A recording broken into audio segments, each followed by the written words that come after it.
I could eat that girl for lunch. Yeah, she dances on my tongue. Tastes like she might be the one.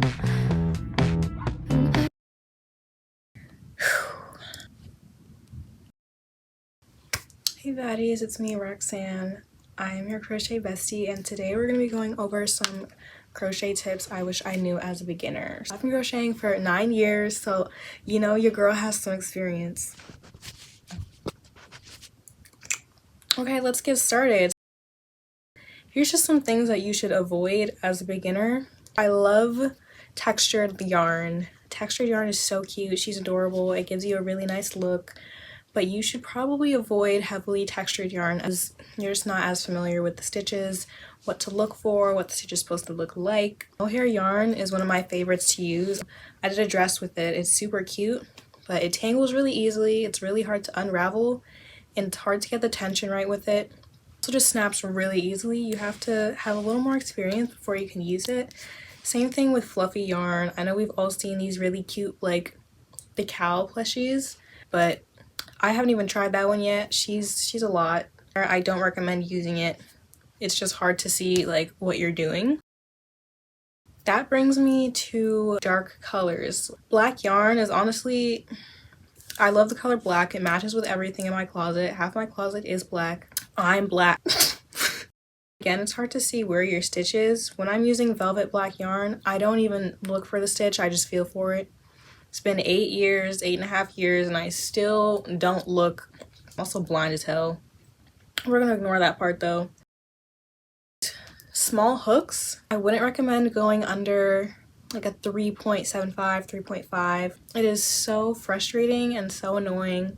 And the projects also just tend to take a lot longer. We're not micro crocheting. If you want to start micro, definitely start with the bigger hooks first, just so you get a feel for what you're doing, because you're using a smaller hook, which probably means you're going to be using thinner yarn as well, which we don't want to do as a beginner. I did amigurumi. I love it. I think they're so cute. They're adorable.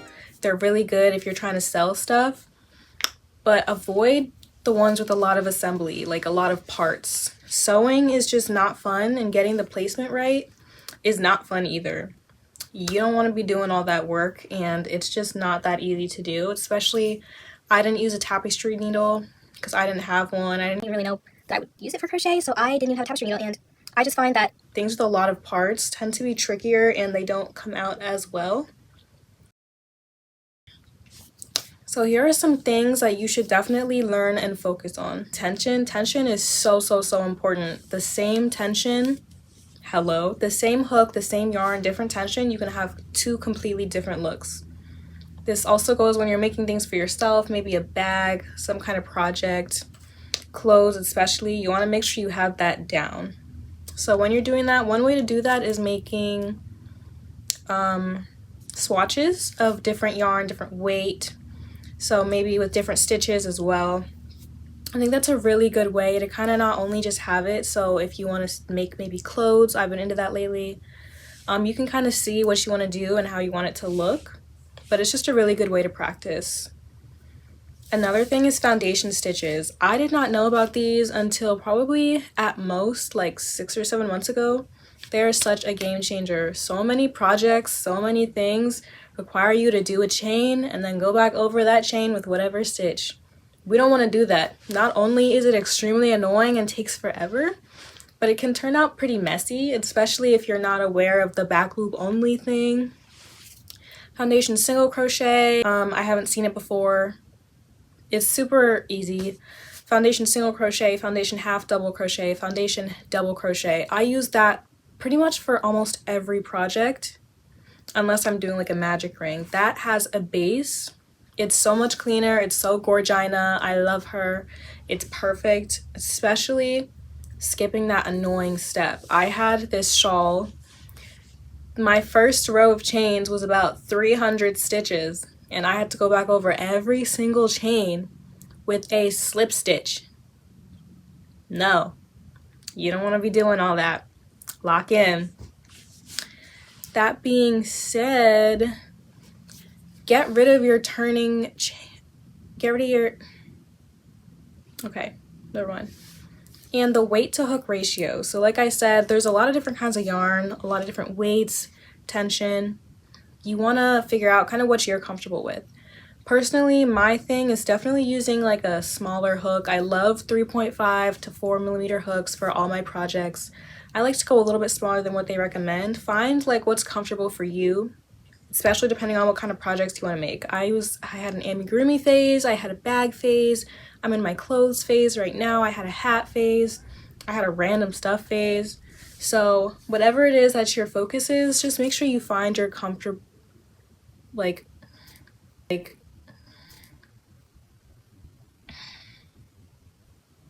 find what's comfortable for you and what's kind of like your thing, period. If there's an option, go up and down rather than in a circle.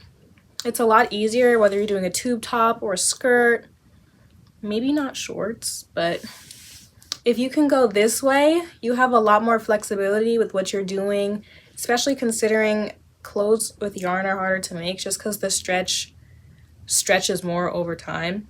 Elastic thread is such a game changer. She will fix everything for you. These bloomer shorts were freaking sagging on me, and they're also just really chunky. Elastic thread fixed everything right up. It's one way to make your work look better automatically, and it gives you that kind of elasticity that our regular clothes have that crochet couldn't really do on its own. One of them is yarn over or yarn under and stick with it. There was this huge thing with amigurumi, whether yarn over or yarn under made a difference. I don't think it makes that much of a difference, but if you're doing a project, one reason why your work might not be looking too good is because you're doing some of these. We're not juggling here, girl. This might be kind of stupid. I definitely made this mistake when I first started. And I was looking at my friend and I'm like, girl, like, I'm finally getting these stitches. I don't have to like anymore, but why does it look like that? And it's because I would yarn over, and then I was so focused on just trying to get my stitch done that I just wasn't paying attention. So make sure you're only doing yarn over or only doing yarn under unless the pattern tells you otherwise. Another thing, turning chains have been here for so freaking long. I've been seeing them kind of get pushed to the side, but get rid of them. You really don't. Many projects I've seen, you don't actually need a turning chain. Just go straight into the hook or just go straight into the stitch or use a stacked single crochet. And that can go from single crochet all the way up to a treble. So get rid of the turning chains. It will make your work look so much better. I'm so mad I didn't know about them until now. Okay, so that is everything I have for you today. I have these all linked down below as a little PDF. If you want to sign up for my newsletter, you can get that for free. It's just a little checklist. And remember, most importantly, all of these are suggestions. You're not going to get better unless you actually practice and try. So if you want to get that mohair yarn, she is a little expensive, but good things are expensive. Like me. If you want to try that black yarn, like I said, you can't do it until you try. If you want to do an assembly thing that has 300 freaking parts, go for it. Stick to it, and it is honestly such a learning curve. Some people learn faster than others, but you will get better at it if you just keep doing it. I do it today. I can make my own patterns. So that is all I have for you today, baddies. My next video, I am going to be...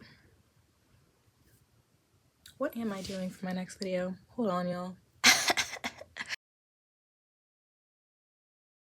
If you like my work and if you want to follow me on my journey and my crochet business, all my socials are linked down below. Don't forget to like and subscribe, and I will see you in the next one. Goodbye, Pookies. I love you.